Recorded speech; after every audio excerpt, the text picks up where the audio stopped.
Diceritakan dari Ummi Salamah radhiyallahu anha, beliau berkata, adalah Rasulullah shallallahu alaihi wasallam di dalam rumahku.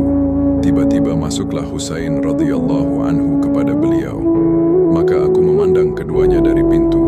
Saat itu Husain radhiyallahu anhu bermain-main di atas dada Nabi shallallahu alaihi wasallam, sementara di tangan Nabi shallallahu alaihi wasallam ada sebongkah tanah dan air mata beliau mengalir. Dan ketika Husain radhiyallahu anhu sudah keluar, maka aku pun masuk kepada beliau. Maka aku berkata, dengan bapakku dan dengan ibuku jadi tebusannya, aku melihat engkau. Di tangan engkau ada tanah sambil engkau menangis. Maka beliau pun bersabda kepadaku, ketika aku bersuka cita dengannya sementara dia di atas dadaku sambil bermain-main, maka datanglah Jibril alaihi salam kepadaku. Dia memberiku tanah yang mana dia akan dibunuh di atasnya, maka karena itulah aku menangis.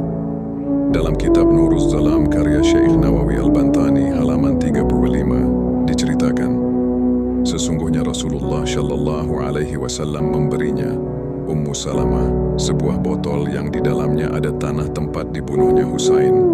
Botol tersebut ditinggalkan di sisinya. Hal itu adalah ketika Jibril mendatangi Nabi shallallahu alaihi wasallam dan dia mengkabarkan beliau bahwasanya Husain akan dibunuh di atas tanah ini.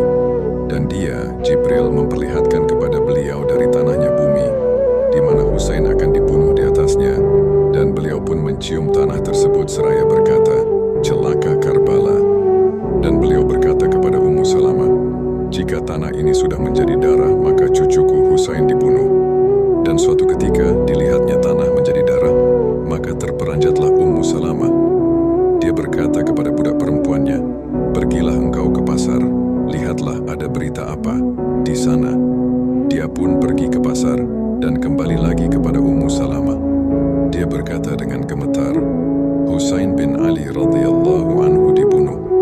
Beberapa puluhan tahun kemudian ucapan Nabi SAW menjadi kenyataan. Tepat pada hari Asyura, 10 Muharram, Husain bin Ali radhiyallahu anhu cucu Rasulullah gugur syahid di tangan orang-orang yang zalim. Peristiwa memilukan ini terjadi pada hari Jumat 10 Muharram tahun 61 Hijriah.